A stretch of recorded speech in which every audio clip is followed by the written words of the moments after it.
लिपिकौतुकं नवमं। भारतीयलिपिशास्त्रे प्रगतिः आवश्यकी। राजारामण्णमान्यः।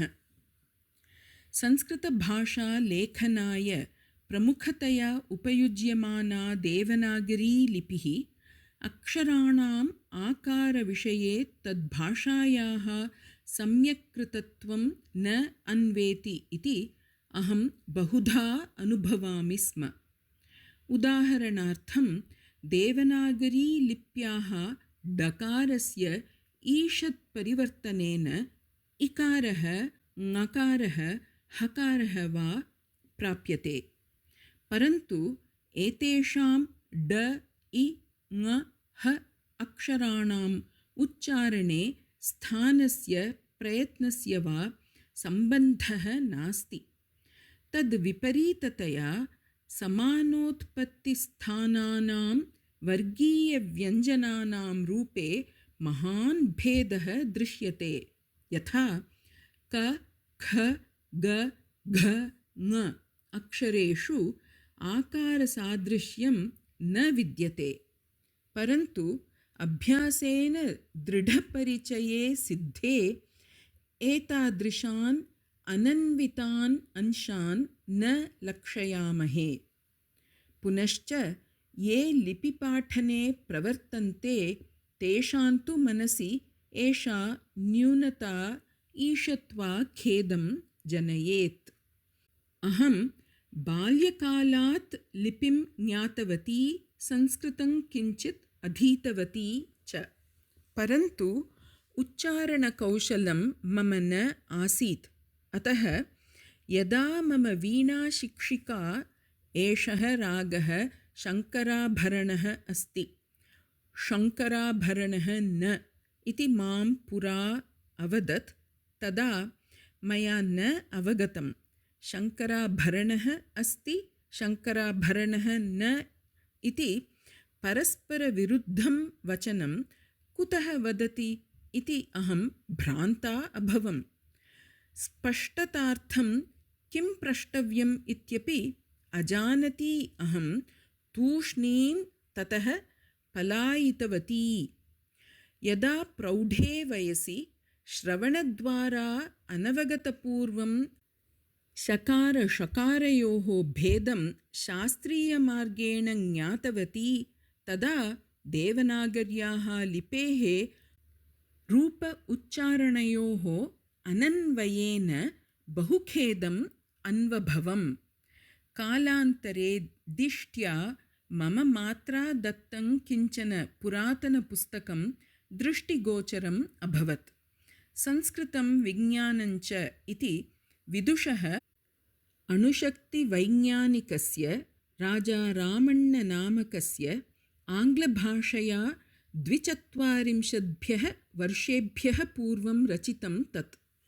तत्र लिपिविषये अपि किञ्चित् प्रस्तावः कृतः आसीत्।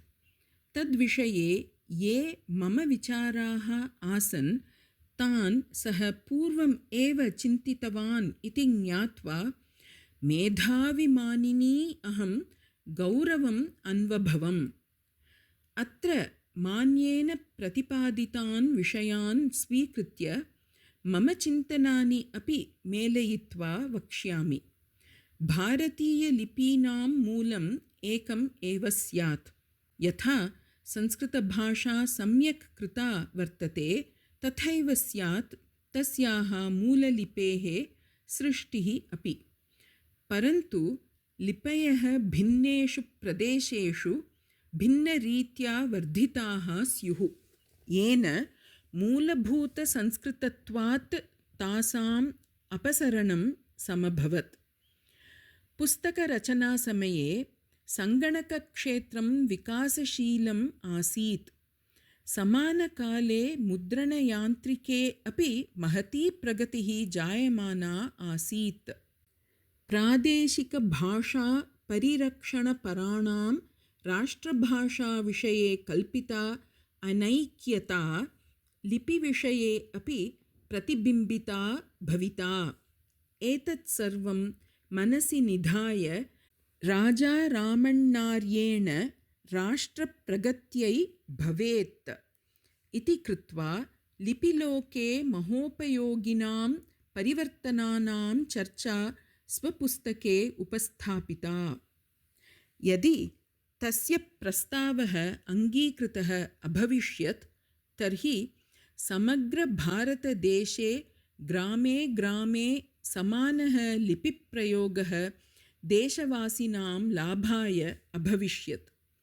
भाषाः भिन्नाः चेदपि लिपिः समाना चेत् परस्परं विचारविनिमये वाणिज्यादिव्यवहारे अन्यभाषाध्ययने च वयं जगति अग्रगण्याः अभविष्याम। संस्कृतायाः लिपेः प्रासङ्गिकत्वं निरूपयितुं स्वराक्षराणां परिशीलनं कुर्म।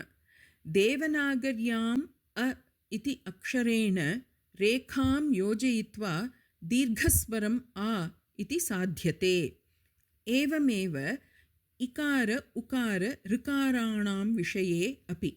परन्तु ए इति अक्षरात् शृङ्गयोजनद्वारा ऐ इति असवर्णं स्वरं प्राप्नुमः, यत् केषाञ्चन जनानां भ्रमजनकं स्यात्।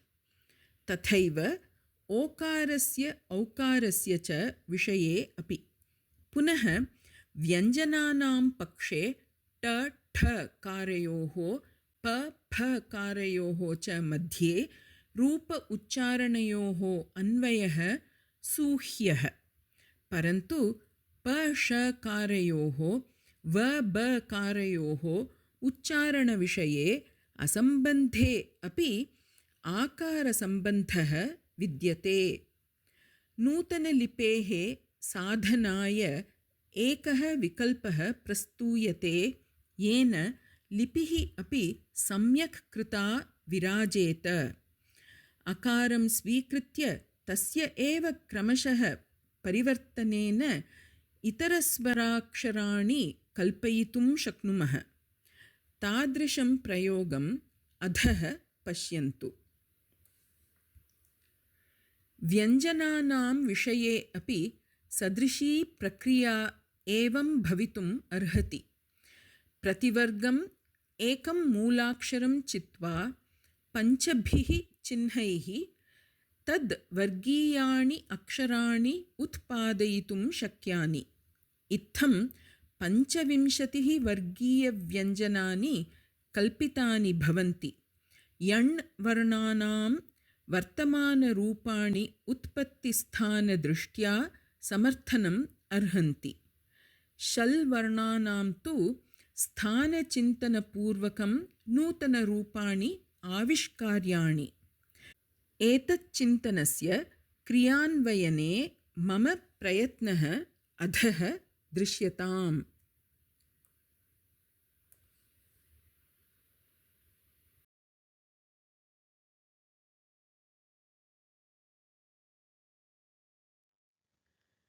अ आ इ ई उ ऊ ऋ ऋ ए ऐ ओ औ अ अह क ख ग घ ङ च छ ज झ ञ ट ठ ड ढ ण त थ द ध न प फ ब भ म य र ल व श ष स ह